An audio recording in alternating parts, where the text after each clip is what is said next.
record? I could have pushed record if it was that easy. It is that easy.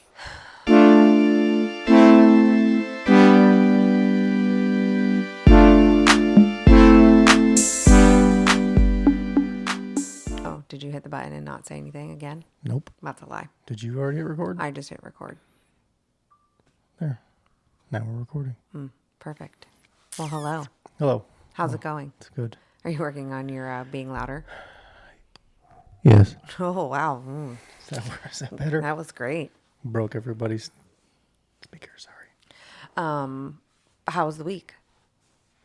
It was good. Yeah? Yeah. I mean, I know how your week was, but why don't you tell everybody else how your week was? Trying to remember everything that happened. It's true. It was last week, the week we got the new contract for work. Was that last week? Yeah, So we got a new contract for work. we did. That was good. Yeah, It's our biggest contract yet. it was. It's very exciting. Yeah. It's a 5-story stores building. Yeah. Yeah. Right by our office, which is kind of cool. Right off one of the major highways. Mm-hmm. So it's a big move for us. I feel like even if they didn't want to give us the contract, I was going to take it anyway. 100%, I think you probably wore out the digits I would have just project managed it for whoever got it. to that guy. Put up our signs anyways. Yeah, which is also kind of funny because his last name is Holmes too, but spelled different. With a U instead of an O. I know. Holmes. Interesting. Yeah, Holmes. But he seems like a really nice guy. I mean, he did deal with your impatient. Yeah. He was the one that was Tactics. attacking like a little schoolgirl. Yeah, So, But the Lord told me to sit back and wait, and and you did. thus I did. And then he showed up. And it worked out. Usually that's... Although he told me he's going to get me a contract every week for about a month and a half. So that was, it's like he was teasing me. Ryan was or God was? Both. Oh, Yeah. okay. Both. I get that. So I get that. How was the weekend? weekend was good. I never remember what we do on the weekends. Well, this weekend we didn't really do a whole lot, which was actually really nice. We didn't do a whole lot. We did go to Olive's school. Oh, we did do the slime run. Yep, for the slime run. Which is just a bunch of mashed up Orbeez. Yeah, I don't know why. I know. She did actually say that when we left there. She was like, I feel like they should just say it's smashed up Orbeez instead of slime. Smashed Orbeez run? Yeah, Doesn't sound as good. that's what she would like for it to be called. Yeah. I know. And probably like a big thing over the weekend was figuring out that she definitely struggles with some type of anxiety or like being sure. overwhelmed. Yeah. You and I had gotten like a call that she was in the clinic because her stomach was bothering her, and it was like time number 8. And the sweet nurse sent home like all the printouts of all the visits that she's had since February 1st. And Right. I don't think Olive quite knew what the stomach aches were coming from. But when we showed up to the fun run, she just wasn't herself. No. She was very quiet and she was very like standoffish, and she didn't want to go do the run. She just kind of wanted to do her own thing. Didn't hang out with her friends. And Yeah. And so I finally had like asked her like, sis, are you overwhelmed right now? And she was like, what does that mean? Right. And I was like, there's just like a lot going on. And she was like, yes.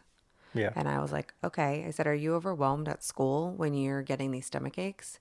She was like, I am. And I was like, okay, well, we can work through that. We can figure that out. Right. It wasn't a food thing. It turned out to be an anxiety issue, really. Yeah. And the biggest Or thing an was anxious issue, not necessarily anxiety, but right. anxious. When I had said to her, like, maybe we'll get you like a bracelet, and then anytime you want to, you miss us or you think about us, like we're always there. She was like, but I can't talk to you.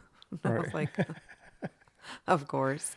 But That's today the hard was, thing, is getting her to learn to talk to us. And yeah, easier you than me, of course.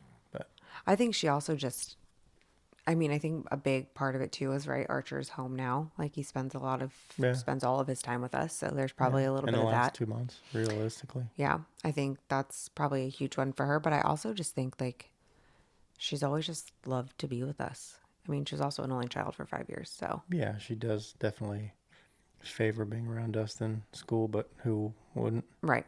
If Wanna your be with kid your just parents. loves to be at school all the time. Some self-reflection would Sorry. probably need to occur. I had a lot of weird things that went through my mind when I said that, and they're just not appropriate. That's fair. Very fair. No, so I'm glad we figured that one out though, because I was definitely over the phone calls of the Yeah. stomach aches. Hopefully And that's exactly what it was, because that's an easy fix, luckily. yeah, and today I sent her with a bracelet that, anytime she was worried or just needed some extra love, she could look at it and remember that I gave it to her and that we She said loved she her. looked at it and kissed it. Yes, She felt better, so 100%. whatever. Whatever makes her happy and works, I'm here for it. It's the little things. Right. So, and then Archer, of course, is just Archer. Wild. Nuts. Yeah, he's wild and Wants free. to yell a lot now. Yeah, I don't understand that. Wants I should to- probably ask your mom if you were like a yeller when you were little. I don't think so. I'm not a yeller now. Maybe that's why, though. Maybe. Although I yell at him a lot. Well, he's easy to yell at. Yeah. I mean, Yes. So he's just starting to yell back. he is. He's kind of a punk these So. days. Well, I feel like on tonight's episode, we should kind of start to unpack some of our baggage. It's always fun. Yeah, and it's also kind of wild. You and I both suffer from anxiety and depression. I suffer from anxiety and you suffer from depression, more than one or the other. Sure. But today when I was like looking at the like statistics behind it, I was kind of surprised. And then Yeah. I was also kind of happy that it wasn't as many people as I thought. So when I was doing the research, 21 million adults in the US have depression. Yeah, I would think it's more, Right. right? Maybe 21 million adults are recorded at a psychiatrist or Maybe. counselor's office, Right. and on medication. Because I would statistically, based on just who we know in a friend group or family, that from a percentage value, there's way more than that Right. in just our core group of people.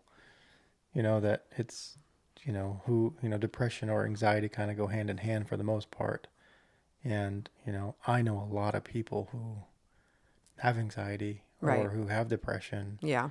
And to think, what was this stat? 20? So it's 21 million adults, which Right. equates to Like 8.3%. Right. So, and that's meaning like they've had like one depressive episode. So that's not like Right. counting people who are depressed for 2+ years. Right. But 49% of those people are untreated. So Yeah, that's that's even no crazier, therapy, right. no It's almost- medication. Yeah, it's almost 10 million Yeah, of those people which is wild. are untreated. See, and I would imagine that there's a bunch of people out there, because I had, looking back, I was depressed, probably all of my teenage years and into my 20s. I mean, I've been depressed since my teenage years, I'll put it that way. Right. And, never, contributed to be depression. I was just a teenager, just an, Like a sad, angsty kid. an a-hole, and I ran Right. around and I drank a lot, and I probably dealt with it that way, right? And Yeah. there's no difference between abusing Xanax and abusing a beer. Right. There's literally no difference. They both make you feel great when you're doing it. Right. And then I got to a point where you just start to identify that I really do feel bad. And I think having Olive kind of kicked it off for me. Being a new parent, they always say, the mom gets baby blues, but I definitely got some type of baby blues where that, Yeah. Immediate shift in life just opened Pandora's box for me. And I just, started to cave in on myself finally, where I was like, this is how I felt for a long time. Yeah. And it just starts to torment you. You have crazy thoughts, and some thoughts are embarrassing or even scary to talk to people about, because you feel like everyone's going to judge you, or and the safest place to really go talk to somebody is to a psychiatrist or a therapist, who they don't judge. You're right. For me, I'm always afraid that I'm going to get put on some list or something. Yeah. This guy's depressed, he's crazy, he's Yeah. got these thoughts, or whatever it is. But that's not the reality of things. And maybe it is. It just hasn't caught up with me yet. But Yeah. um, I remember when we first started dating too, you had said, like I've definitely battled depression before, and I was like, that's cute. Like I've never been sad like that in my life, or Never been anxious like that in my life. And what a gift, young, naive, 20, 6-year-old Crystal Right. was. Because, like, then having Olive kicked off me having anxiety. And I was just like, what? What? Right. What is Right. It's really easy this? to be like, I don't have anxiety or I'm not Yeah. depressed when you're young and single because you can do and be whatever you want at any Right. given moment. And if you feel like crap, then you have the freedom to go do something that makes you not feel like crap. Right. But when you become a parent and you become an adult and you become a husband and you have a full-time job and now you've got, bills and mortgage and cars and kids and insurances and life's hard, Yeah. So No, it is. you go from being 25 to not giving a crap to, being 32 and having a kid and a wife and life. And it's just like, wow, sometimes it caves in on you. And, you know, for me, it was always drinking. I've always drank, It's such a social thing to do. It's not It's even, in a it's not, social it's not even acceptable social. thing to do. It runs in my family. It's not even social. Addiction runs in my family. So I've always been, I have a healthy fear of, becoming an addict of something, and I have a healthy fear of, even suicide. It's a weird thing to say that I have a healthy fear of suicide, but I have a healthy fear of not going down those roads. Yeah. Only because of, at my lowest, drinking alcohol at my lowest, I was, probably 20, 25 years old, and I would drink, bottles of vodka every weekend and throughout the week, and it was bad, I would literally drink, bottom shelf pop off gallon of vodka throughout the weekend Where's and that just Nick at? Because party. now you're really expensive. He was on Prozac and Xanax and This guy's super mushrooms and all expensive. sorts of things. Now he's really expensive because Yeah. he doesn't get the low bottom shelf No, stuff no he more. doesn't. But those were always my, ways of dealing with things. Yeah, those were your coping mechanisms. That's what I'm looking for, my coping mechanisms. So, even when we had Olive, I was still, drinking, and it was very casual, but I'd still come home from work and have a glass of whiskey. And, Right. I got really into whiskey, from a kind of almost like a hobby standpoint. That was more along the lines of with friends. Mm-hmm. But, it's kind of weird to have a whiskey hobby without saying that Yeah. I'm drinking whiskey every day, and it's not just because it's a new bottle and I want to look at it. It's because it tastes great and, it gives me a buzz, and I don't have to worry about how, bad the day might have been or how bad I Right. thought it was going to be, or, now I get to deal with a crying baby when I come home or whatever it is. But even going, to a psychiatrist and getting put on a medication, because I've been through 4 medications now, I think, Mm-hmm. in the last 7 years. And, eventually they just stop working, at least for me. Yeah. And, but that becomes a coping mechanism too. Yeah. The first couple medications I was on, if I forgot to, refill them, I would go into full panic. Like if I'm going to run out of this, I would count my antidepressant pills and be like, if I'm going to run out in 7 days. Right. I have to get this refilled. Right. And that's the same thing. Yeah. Right? Like for sure. That was what made me feel better. Yeah. So now I was panicking that I wasn't going to have that. And, a couple of the antidepressants I were on were very addictive, I think. They kind of fell into the opioid category. Yeah.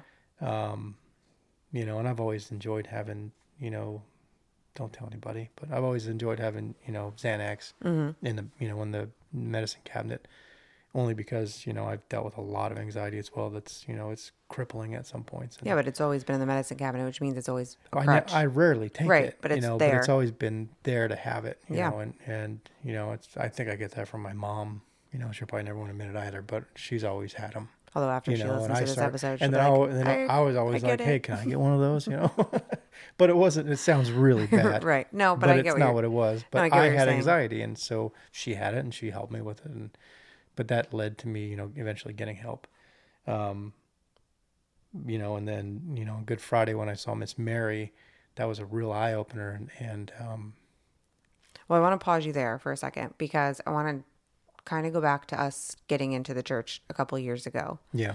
And what that kind of how that played a role into, I mean, essentially you getting to Miss Mary, right? But Right. how that played a role in just your thoughts on depression and anxiety, because so many people out there will say things like, just pray about it. And you're like, oh, I'm praying. Like, Yeah, you can. I I'm mean, wearing out a path. right, I am praying right. about it. But you can't be lazy and pray. Right. They don't go hand. Those don't go hand in hand. Right. Like you can't be. You can't own a business and be lazy, because you're just going to find yourself with a bunch of debt and no way to pay for it. Yeah. Like there's not. You can't pray and be lazy. Right. So if you pray, God's going to say, well, get off your ass and help. Right. I'm going to help you, but you're going to show me that, that you're really giving it to me, that you're deserving of it. Not that God doesn't, give things to people who aren't deserving. I don't know how that works necessarily. I won't even get into that, Right. but you can't be lazy and pray Yeah. and expect, you can, but you can't expect results. Right. You know, I think that's another thing that people don't fully understand, right? Is like you have to speak into your prayers with intention. for sure. And like you said, you have to do something about them. And so while yes, it's good to acknowledge, I'm battling depression or I'm battling anxiety and Right. I want to give this over to God, but you have to like actually give it over to God. You Yeah. have to do that No, work. yeah. And that's really hard. And that's a daily thing. I mean, that's every day. Every Right. day I have to give it back to God, Same. because every day I take it back. Right. Same. It's not impossible, but it's really hard to, the only person that walked this earth that was perfect was Jesus. Right. And none of us were ever meant to be perfect, especially after Adam and Eve, it was over from there. But Women. women, I was waiting. drag I was us, waiting for drag, you to say it and you just never did. drag us down. I was trying to be polite, but yeah, women drag us down. Here we are. Yeah. Here we are trying to get back. We'll probably spend But our lifetime. I lost my train of thought. You're welcome. Pick me up. No, so sin. I mean, we're all products of, right, like you said, Adam and Eve. So we're all imperfect people and needing to figure out what that looks like Yeah. in this world, especially with everything that's going on right now. It can be hard. It can be really crazy. So it can be difficult to actually give those things over to God. For Like, sure. oh, I'm really sad, but and it's like, no, no, no, no, there can't be a but. Right. Like, I'm really sad. I want to be done being sad. I'm really Right. anxious. I want to be done being anxious. Right. I'm going to do the work to be done with those things. Right. We keep throwing these buts in, and they're not going to get us anywhere. Sorry. I'm hearing this like I think it's our bed. sleep number. Yeah. It's pumping up. Mm-hmm. Great. Pretty sure it's our bed. So yeah. So No, now, yeah, you're right. And it is hard to, it's a huge, you have to put all your faith, and with your faith is trust. And you have to put all your trust and all your faith into God. And, for someone a couple years back like me who was just really getting into it, yeah. I've always been pictures or didn't have that kind of guy. Mm-hmm. And, I've always known God was there, because I've always known the devil was there. I've always known there was a heaven and a hell. Mm-hmm. But I never made the decision to give myself over. And I have and I haven't, right? I've talked to you about wanting to be baptized, as an adult, where I can actually give myself physically over to him. And I think that for me will be the real, crossing of that river, right? Where I'm still going to stumble every single day, and I'm still going to learn to trust God to take over, Yeah. and it's really hard to keep your foot on the gas and let go of the steering wheel, because that's, your foot on the gas is you not being lazy, Right. but your hands off the steering wheel is you putting all the trust and faith in God. Yeah. So It's like that those combination's Tesla really self-driving cars. right. And they crash all the time. Yeah. So that, that's a hard thing to do. And I learn to do it every day. And again, I, pray every morning and try to give it back every single day over and over and over. What do you think changed for you when you saw Mary for the first time? I don't know. Honestly, I don't know. We sat there and we prayed. She put her hands on me, and Excuse me? yeah, older women got the touch. Hey, I'll take it. So you're not there yet. Oh, thank God.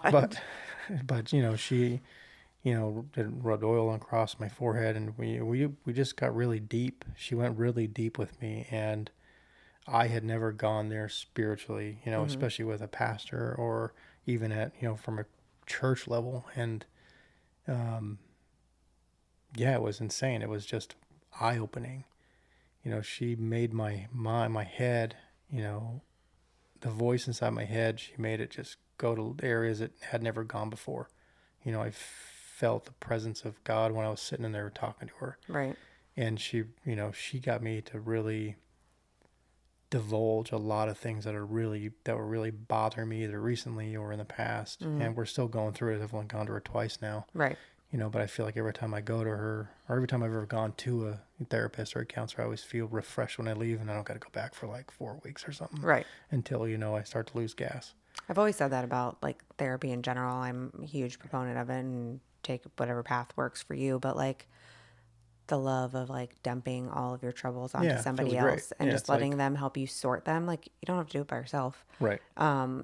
It's just, it's amazing. It's Yeah, amazing it's to like, like walk into an office and be like, help me figure this yeah, it's like out. refueling your tank, Yeah. and then mine starts to, go on E, then I'm like, okay, I got to talk to her again. Well, yeah, because we pour into so many different cups. I'm like, Right, and I feel like run out of things to talk to her about, which, I almost felt like that last time because we did so much conversation, so much soul searching when I was there the first time that I thought, I don't know what I'm going to go talk to her again about. there's always something. For sure. And the reality was it was a lot of repeat, Yeah. and, but she's teaching me, how to deal with myself and to teach myself, we touched on affirmations on the intro, last week. And, that's been a huge proponent of this, Right. talking to myself, whether it's in the mirror in the morning, in the bathroom, or on the way to, my rearview mirror on the way to work. Mm-hmm. It's been a huge help, tell myself, how good I am, that I am good enough, that today's going to be great, that, with God, I'm going to make today, amazing. And today's going to be full of good things, and it's going to be full of good news. And, my family's going to be, healthy and loved and successful. And we're growing our, Christianity in our family. And, just, for lack of a better phrase, it's talking yourself up every day, Yeah. not to, not just BSing yourself, but really telling yourself things that are possible, Yeah. that are real, things that you can actually do and things that you can actually truly expect from God, not, hey, today I know you're going to give me $1,000,000. It's not No, it's things that you can actually realistic, but control. today is going to be successful. Right. But it's You also know, things that you can control. right. Today I'm going to work hard, Right. because there are days when I don't work hard. Right. And that's just a product of, the same day over and over and over. And it's talking myself back up again and Yeah. say, hey, today I'm going to do this. You have always struggled with the Today, thought of this is Groundhog's my Day goal, right? being a So, thing. yeah. So setting goals in the Mm-hmm. morning, looking at myself and setting goals and then sticking to them. Right. And then, some of the other stuff we talked about was, just relationships with family and certain things that drive my anxiety. Mm-hmm. I won't really want to get into any of that right now, but there are some pretty heavy things in my life that I'm realizing, do drive a lot of my Mm-hmm. anxiety. Yeah. And one thing, I even text, in a group chat this weekend, because Sunday's, message at church was it drove pretty hard into me. Mm-hmm. Was it King Uzziah? Mm-hmm. And it had really, the message was giving it to God and chasing your purpose. Why did God put me here? Mm-hmm. Why am I doing what I'm doing right now? And are you doing it because you're now comfortable because God put you there and now you don't need him anymore? Right. And now you're just chasing money? Right. Or are you Fame. or are you here? Whatever that is. Are you here because you're supposed to be here? Right. And it is your purpose to be here. And if God and my purpose are the forefront of what I'm doing, then nothing can fail it. if I'm just sitting back going, okay, thanks God, now I can take it from here. Yeah. Now I know what I'm doing. I can go get that job and it's going to be great. And I'll call on you when I need you. No, it And doesn't work for like now that. on, I'm just going after the money. Yeah. I It was a 180 for me this weekend. And, I even said in the group chat, that I'm no longer chasing money. Yeah. We've made it from wherever we've been 10 years ago to now. And we've had some help, and I'm very grateful for the help we've had. Absolutely. And, and I love everybody who's helped us up until now. And I hope we get to the point where we can help, many other people just the Absolutely. same. But my goal is to focus on what my purpose is, and if that is, to have a construction company that does very well and then goes away Yeah. because other things happened, and, the success of that catapulted life to a different place. Right. And, other things, I don't know where I'm going with it, but other things turn into opportunities to help other people, Yeah. because I'm really starting to feel like my purpose is truly to help other people, in a grand scale kind of way, which I feel like there needs to be a lot of money involved for the things that I For have to sure. do. Absolutely. And I think that that's my purpose, right? Right. So I feel like the amount of work that I am about to put into a lot of things all at once is going to pay back tenfold, right? Because I came up with this thing in my head the other day that, God is the original 10x, because the whole world is going after this 10x thing. I'm going to 10x this, I'm going to 10x that, Oh gosh. and God is the original 10x. Yeah. You put your effort into God and he comes back 10 times, tenfold. He will 10x your life. So I think that's, and obviously you're there, we're doing it together. Yeah. But I feel like that's my purpose now, is to put it all into God, do what I'm doing, and do it harder, work harder. And, it's going to be a different approach, working harder and not looking at a dollar sign. Yeah. That's for every day when I wake up, that's going to be another area I got to continue to put my faith and say, sorry, I may have failed yesterday, but here I am again, just putting it in front of you. So I think that it's such a worldly thing, right? To chase money. yeah, Such an easy thing to chase, right? To chase a job promotion, to chase a bigger house, to right, chase a nicer car, to chase, you know, sitting in first class, not sitting in coach. Like it's just become the way of the world. You chase more. There's nothing wrong with chasing right, more because more gets you great right. things. It's all fun. It's all wonderful, fun stuff, Right. right? And there's nothing bad about it. But if you're not chasing the love of God, like Right, first and then chasing the other things, then you're empty. right, You're still empty. So okay, so you're sitting in first class, but your spirit is zero. right, Like, oh right, cool. right, You know, you're flying somewhere on your private jet, but right. And when it goes down, where are right, you going? You know, right, there's so many opportunities out there that I think people forget. And I think the biggest, just to like kind of hit on church this weekend, the biggest part for me was that man, King Uzziah, he died alone. right. And he Like he had was, given his entire life to God, and God gave it all to him and right, glorified him for years upon years upon right. years. And then the second that he was like, He got comfortable sit and he back, got I content got this. and said, I don't God was need like, you anymore. I'm okay, good. let me show you. And then he became a giant a-hole. Yeah.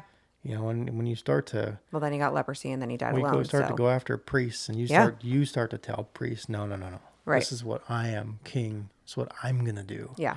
because this is my world now. And God has the power to give you everything, and he has the power to strip you of everything in a moment. Absolutely. And in the Bible, after yelling at the priests that he was going to do it his way, he got leprosy then and there, Yeah. live in front of all those priests. Right. And that's terrifying. And I don't When I ever think, want to I live know. like that, When I ever. think back to like some things of like the Old Testament that I've like read and gone through, I'm like, Savage. very, Savage. very much so. God is a savage. God. He's a savage God, I know. And Jesus came down here and softened him up a little bit, but For sure. he's still He's like, savage. listen up. He's still savage. My dad's this guy, but Look at billionaires. yeah. Billionaires who are never openly, about Christ or, God, and whether it's Catholic or Christian or whatever it is. Look at Steve Jobs, right? You know, one of the richest men in the world got cancer and died. Yeah. And not many people remember him anymore. I know. It's kind of Like funny you I say that. remember his product. We have his products every day. Mm-hmm. We're on them right now. But what was his legacy? What did Mm, he leave? Right? yeah. Like his he didn't have a good relationship with his kids. Right. He didn't have a good relationship with. I think he had two wives. You know, he had one wife and then he had an ex-wife. Okay. And he died in the middle of building like one of the biggest yachts ever made. Never got to enjoy it. You know, so you look at a guy who chased money Mm-hmm. and died with Nothing. shit. Right. I mean, He literally. died with nothing. No, it's He true. didn't even get to see the giant ring Yeah. headquarters they built. Right? Still blows Like, my mind. yeah. So all these things happened without him, Yeah, for sure. you know, and you have to believe that it was one of those things that was like, you know, hey, I tried. Mm-hmm. Sorry, Steve, Yeah. but you got to go now. And all these things are going to happen without you. Yeah. I mean, the world is definitely going to go Right. on, And that's right? just one example. Of course. But I don't want to be like that. Right. You know, I don't want to be like that. Yeah. Legacy is definitely something that we can get into deeper and further For down sure. the road. But I look at like my grandparents, for example. Like, I'll just go with my dad's dad, Mm-hmm. Austin. Like, was just the coolest man and a God-fearing man. Yeah. Like, and was he a mess? Absolutely. Right. But I want you to send me a Christian that's not a mess. Like, For sure. then we can go from there. But a God-fearing man and a loving man, and like my best friend until the end. And so, and then I look at, you know, my dad's dad, Peepo, and like Yeah. the legacy that he left behind and the love of him and Yeah. his family. And I remember going over there when we were little, and my grandma only would speak Spanish, and he would just be like, oh, like whatever she says, like, okay, just Right. keep it going. But like, you just always had like you walked into their house and you just felt their love. Yeah. And like that, I It was a house of God. 100%. Yeah. And, I watched a video the other day that said, your children's children are not going to talk about the things that you bought them. They're Right. not going to talk about the vacations you took them on. They're not going to talk about any of those things. What they're going to talk about is how you made them feel. Yeah. It's you. Right. And Right. so when I looked back, It's after you I as a watched that person. video, I looked Right. back at my grandparents and I was like, oh my God. Yeah. You talk about them as Yeah. who they were as a person. Right. Right. My grandma Right. was one of the toughest women Right. on the planet, and she just took no shit. Right. But she was miserable. And Yeah. like she was very sad and she was lonely, and it was heartbreaking to watch, somebody with such great potential Yeah. to like die that way. And yeah, she was surrounded by her family, but it was a heartbreaking thing. But you think about like legacy in those regards, and it's like how those people made you feel is everything. Right. 100%. It has nothing to do with how much money they got, Yeah. what trips they took you on, what they chased. Like, it was just how they made you feel. Right. And those, my grandparents made me feel amazing. Right. Yeah. Yeah. No, and getting back to the whole, part of depression and why I'm at where I'm at, I think a lot of it is just, being able to get off antidepressants and being able to get off, microdosing mushrooms, which by the way is amazing. Yeah, if you do the right ones. Yeah, for sure. But talk about getting off of them, right? So you saw Mary. Right. So I saw Mary, and that's, one of the biggest things I got out of that was kind of that, awe moment, epiphany, where it was like, a big part of it was learning, relearning again and again and again every day, trying, forgiving people, right? Forgiving people, not forgetting, Yeah. but forgiving. And forgiving people is an everyday thing, Yeah. and there are some people I can forgive today and I won't have to forgive them for a month or a year, 2 years, whatever it is. And then I'm like, dang, man, I remember that. Okay, moving on. Forgive me again. And which that emptied me of depression and anxiety. There was like little moments where it was like, okay, there's less of that. Then there's less of that. then there's less of that. And I walked out on Good Friday like, wow, this is, I didn't touch, mushrooms or my, Prozac or Xanax since. And I think Right. it's been, I don't know, You're, probably week 4 or yeah. almost a month now. And I don't miss it one bit, and I have my ups and downs, but Right. we're humans. We're supposed to have ups and downs. If we just block everything out and all we do is feel great all the time, then we are just a drone of madness. Yeah. It's, we're not living life. And I don't think I was living life. I think I was feeling better, but I don't think I Right. was living life. Since I've been off, I've been wanting to, I made soap tonight and I've been wanting to I paint know. more and I've been, I've just been more active in Yeah. general where I wouldn't have been active in general like that in a long time. And it's just, yeah, it just made me, she opened me up to just make me realize that I wasn't broken, that there are broken things around me. Yeah. There are things that are broken that make me feel that way. Right. And when you can identify what's broken, then you can start to fix how you look at it and how you approach it. And Perspective. that's all she's really taught me is just, these are the things around you that might be broken that are making you feel that way because you're not broken. Right. And again, I can't stress it enough, giving it to God, Yeah. and that's, my life, ironically enough, which is really cool, changed on Good Friday. I know. And it's kind of fun. It's It's, kind of funny. for a person like me to say that, I would have never thought that that would ever be, something that I had the opportunity to do, Yeah. but it's amazing. I'm extremely thankful for it. I think I don't ever want to say that medicine is a crutch because it definitely got me through some of the toughest times, after having Right. Olive. And I, did a much different but still kind of similar approach to you where after Olive was born, I just had all of these like anxious thoughts and I was just Yeah. like, I'm not taking her to a playground. Somebody's going to take her. Right. And I just didn't. And you were Right. like, we got to take her to a playground. She's a child. And I'm Right. like, you can take her to a playground. I'm not doing that. But it would be things like that would just like cripple me. And I Yeah. would just stay in the house because I'm like, oh my God, someone's going to steal her. Right. And I didn't go on medication for a really long time. I did still talk to a therapist for a while. And then we moved to Tennessee and I found myself at a job that I could not stand. Yeah. And I literally sat in at my desk one day because it was like open, floor plan. And I was just like, I hate it here. Yeah. But I'm like so anxious about what's going to happen if I leave here and do anything else with my life. And I found a psychiatrist right across the street from our office. Yeah. And ironically enough, her name was Mary. That's funny. And she was amazing. And I told her, like, I don't want to be on medication. And she was like, that's fair. Is that who I saw before we left too? No, you saw somebody in her office, though. Okay. But I told her, like, I don't want to be on medication. And she was like, okay, what if we just try, like, the very lowest dose we can try to just get you out of this angst? Right. And I was like, okay, I'll believe you. And I did. I got on 25 milligrams of Zoloft and never went above 50. Right. And so it was very easy for me to taper off of it a few months ago when I stopped taking it. But I was very much that person, so I can understand the statistic of 49% of people being I untreated. still don't believe it. I know. I feel like it's 50% of the country is depressed. We would think that too. I'm telling you, that's not right. Maybe there's a correlation between the people on social media with depression. There's probably 100 million closet depressos.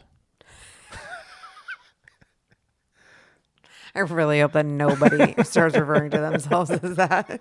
'Cause, God, that's terrible. Don't be a closet depresso. Oh man. No, I mean you're probably right. It's the shame behind like admitting that you're sad or anxious For or whatever it you may just, be. You just don't want to believe it.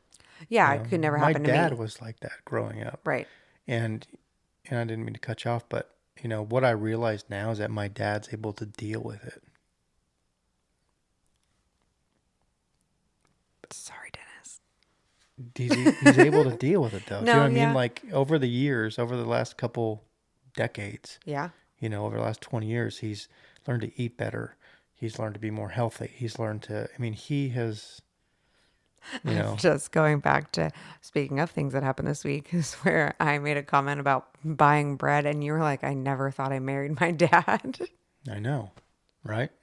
But it's true though, you know, and you start to But I learn, had said, I right? think that he's been onto something your entire life with you guys I'm telling eating you, right? cleaner and But what the better. thing is that we didn't eat clean when I was growing up. Of course. This is a very, this was like when I was out of high school. You know, he started eating cleaner, and I Yeah. hated it because I was a kid in high school. Out of high school, I didn't want to work. I wanted to drink. I wanted to Yeah. eat like garbage. I smoked weed. I smoked cigarettes. Yeah. I was total recluse. Yeah. And you know, now as a mature adult, Mature. mature adult, For sure.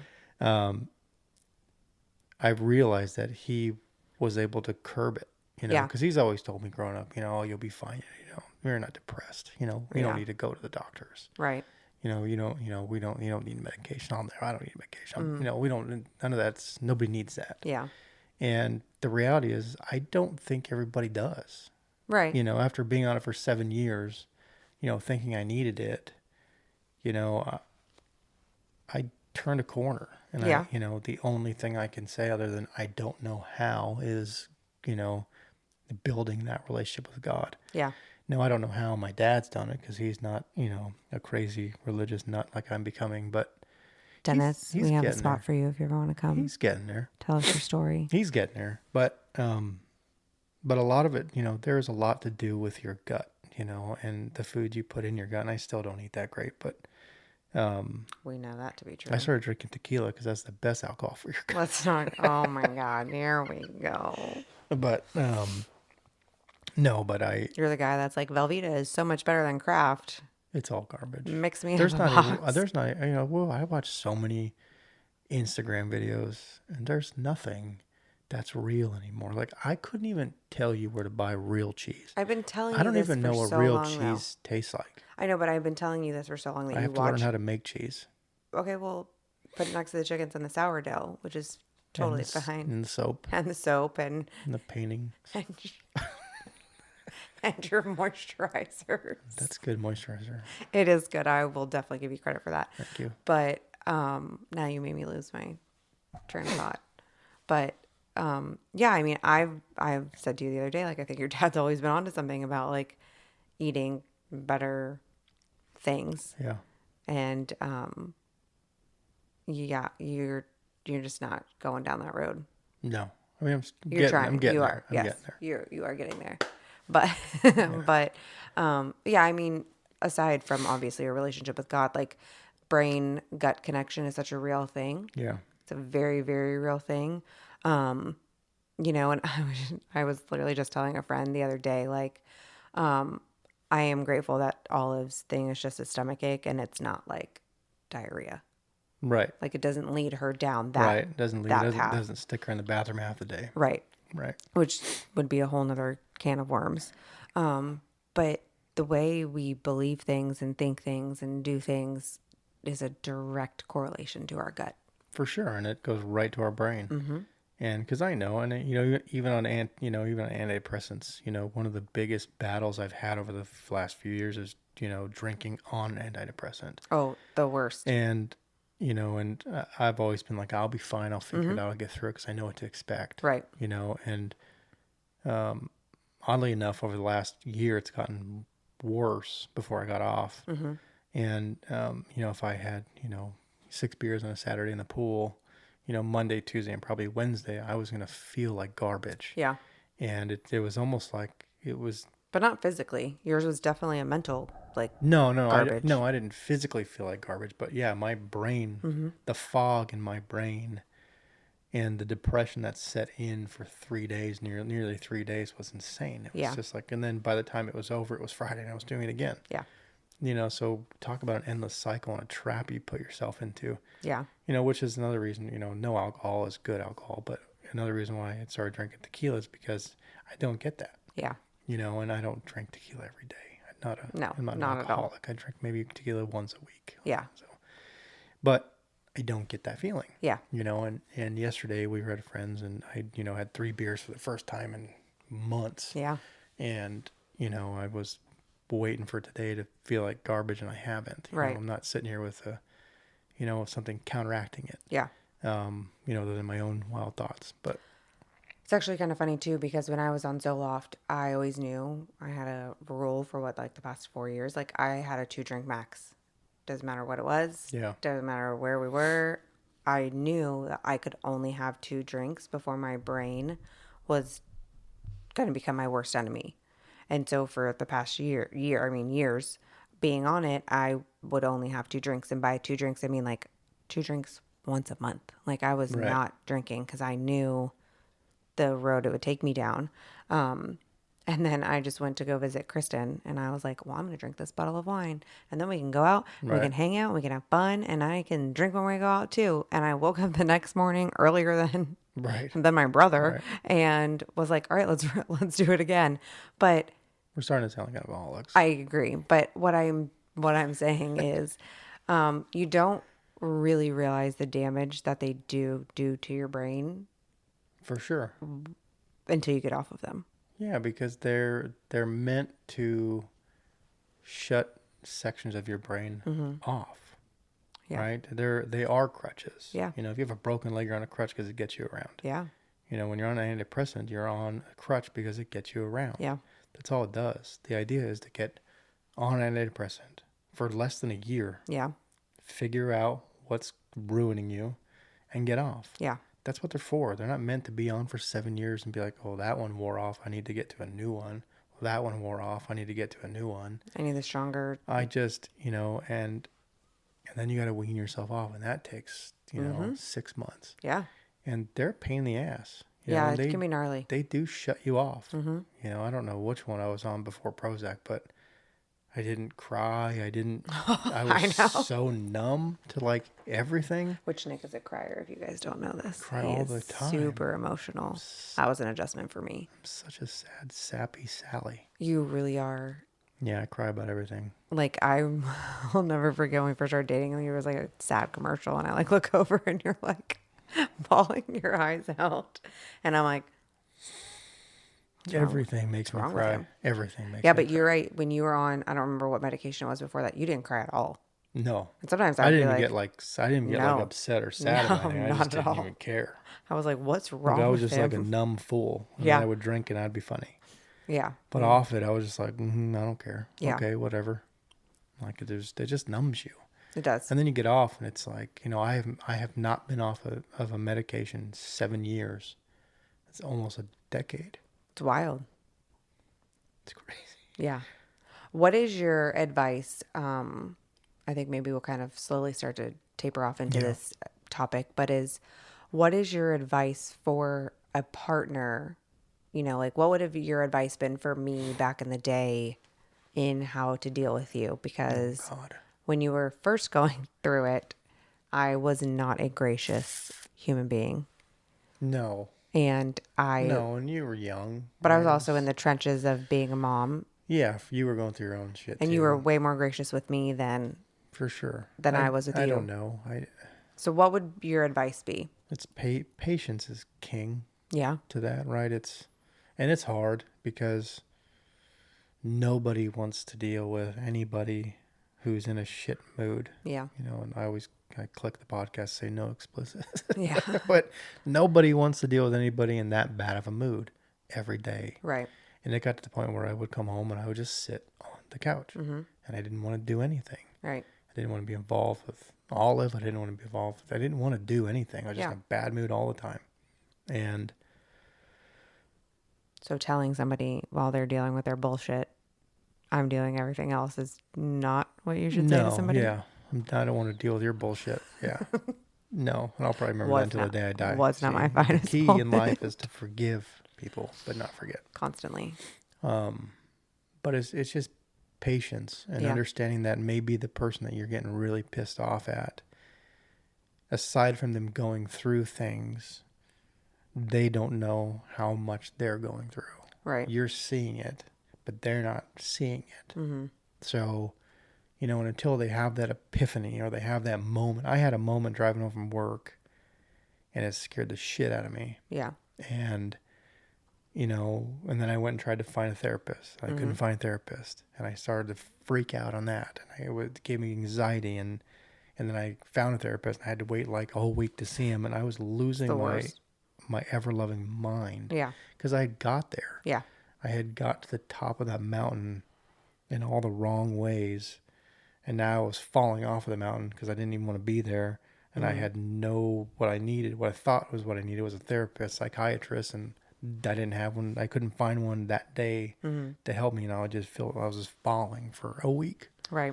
And, but I, trying to be patient with your significant other throughout that, and maybe asking questions about it. And I'm not like they're going to tell you, Right. I wasn't going to tell you everything that I was going through because some of it, you feel like I'm going to, you're going to judge me for it, Right. or you're not going to agree with me on it. And I don't have a choice but to deal with what you're not agreeing with me on. And now I'm alone again. Yeah. So I'm just going to stay alone. Patience is huge. It's just, and then, and then for the other person who's going through it, who doesn't think they're going through it, talking about it is your only way out of it. Yeah. That's it. It's the only way out of it. For sure. Sitting in your hole, just thinking this sucks and it's never going to get better.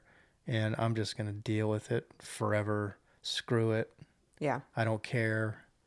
Nothing's real, blah, blah, blah, blah, Right. blah. That is the worst thing to do. And I did that. Yeah. And now I talk about it. I don't care to not talk about it anymore. It's just something I didn't want. I tell a stranger, yeah, I'm on Prozac. Right. Like you are, like, yeah, I don't care. Yeah. It's just, part I'm of a the huge journey. proponent of, depression awareness, Yeah. and I could do a lot more research on it, but I lived it, Yeah. for almost a decade. I mean, I've lived it for, Longer more than than that. 20 years, Right. but I identified it, maybe a decade ago, up until now, and just recently figured out what worked for me to get through it. And that was God. Yeah. And I'm not a person that's going to shove God down your throat, but Right. if you're halfway there, Keep going. Keep going. I get it. I definitely get it. I think part of, yeah, go all the way. yeah, the part for me too, right, when I was going through it was like, I'll never forget it. You were like, there's a therapist in the shopping center right by our house. And I was like, oh, okay. And you're like, you should go see her. And I was like, okay. Like, I'm in these trenches too. And I was Yeah. like, I'm going to walk there. And I did. I started to walk to therapy once a week. Where And was that at? when we lived in our Violet Lantern townhouse, and she was in the Hobie, Oh yeah. She was by the Hobie. Yeah. shopping plaza. And so I think the piece of advice that would stick with me or worked for me was when you were like, you started the path of doing the work, right? Like Yeah. sometimes you got to do the work to help your partner be like, hey, you're not alone. Right. We're going to do this together. Or be the first one I'll start you to off, do it. but Right. like you got to finish it off. And so I just remember you being like, she's across the street. Like you should make an appointment to go see her. And I was like, okay. And then I did. And I saw her up until we moved Yeah. out of California. And I think those two like are pretty big. Having patience with your partner and then Yeah. starting, even if you have to start the process for them, like sometimes they're just not strong enough to get themselves there. For sure. And patience is the big one, man, because patience is really hard to have. Yeah. I'm not a patient person. I'm a calm and collected person, I'm so patient. but I'm not patient. Yeah. I do want everything now.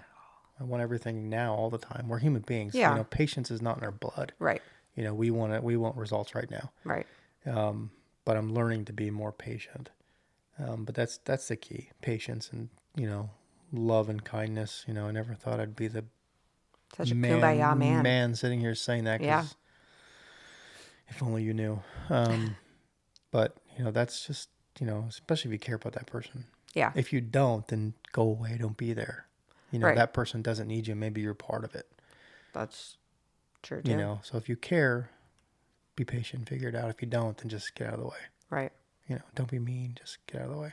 That's true. Just let them figure it out. Go away. Don't make it worse Honestly, for them. Don't make it worse for them. from For a sure. brutal perspective, just go away. And maybe just like call up their parents and be like, hey, I'm out, but I'm tagging you in.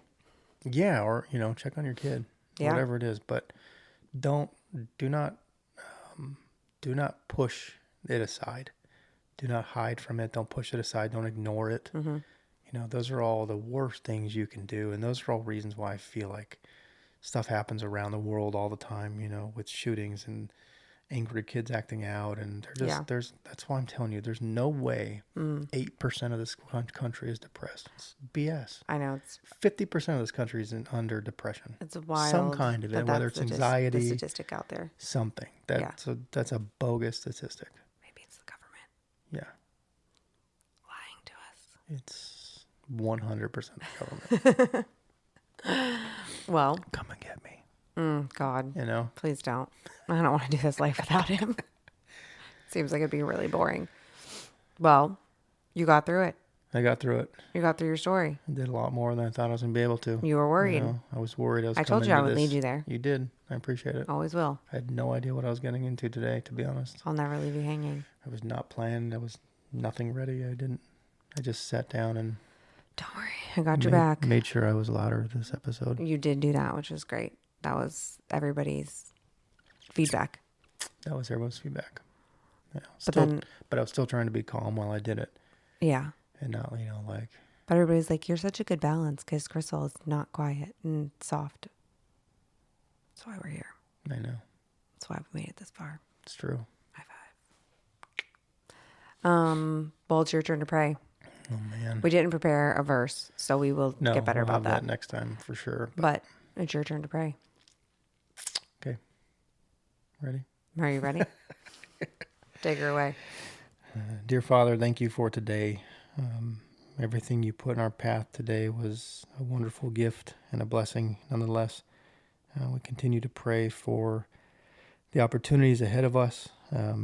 We pray for the work that you're doing within us that we don't even see or feel just yet. But we hope that you give us the power to be ready for it when it comes. I pray for our family, our friends, their families. I pray for all the people listening to this and their families. And I pray that we all have our opportunities in life to figure out our purpose and help people around us. And I put a blessing out there for everybody's small business, whether it's something they own personally or something they're trying to do or build, or just anybody who has a job out there and who's working hard to figure something out. I pray for everybody out there who's listening to this, and I pray that everyone has a wonderful day tomorrow. And we're thankful for every day we get here on this earth. So it's in your name that we pray. Amen. Amen. Nice work. Thanks. Did a great job. I'm learning how to be a better prayer. Praying, man. I'm learning how to be a better prayer. I'm learning how to be a better prayer. God, we moved to Florida and you I became just feel like Florida. I just feel like I say the same prayers over and over and over, which isn't a bad thing, but No. it'll get old on this podcast for sure. So I'm learning to to get deeper in my prayer. Lucky for these people. Excuse me. Oh my Wow. God, I don't know what happened. Lucky for these people listening and watching, I will be taking over next week's prayer. So That's it'll be a change up. That's true. It'll be a change up. But So. just learning to be more, think more deeply into prayer. Intentional. Where it's not just more intentional prayer. It's not just bless us. Thank you for today. Today was good, but You did a good job. thank you. Nice work sharing your story. Do you feel lighter? Yep. Physically or emotionally? Emotionally, physically, no. Working on that though. You got this. I'll stand on the scale in the morning and be really bummed out with myself again. But You're we'll get doing there. great. We'll get there. Yeah, we're doing good. All right. See you next week. See you next week. I mean, I'll see you in a few minutes, but we'll see them. Yeah, we're going to jump on. See you guys next week. Hit our sleep numbers. Pass out. All right. Well, we love you guys. We can't wait to see you next week. Adios. Bye. Nice work. See? And you were worried. Just ramble on. I don't even know what I said. You definitely. No idea what I said. That's okay. Told you just got to tell your story. Just rambling on. Tell your story. And let it be you.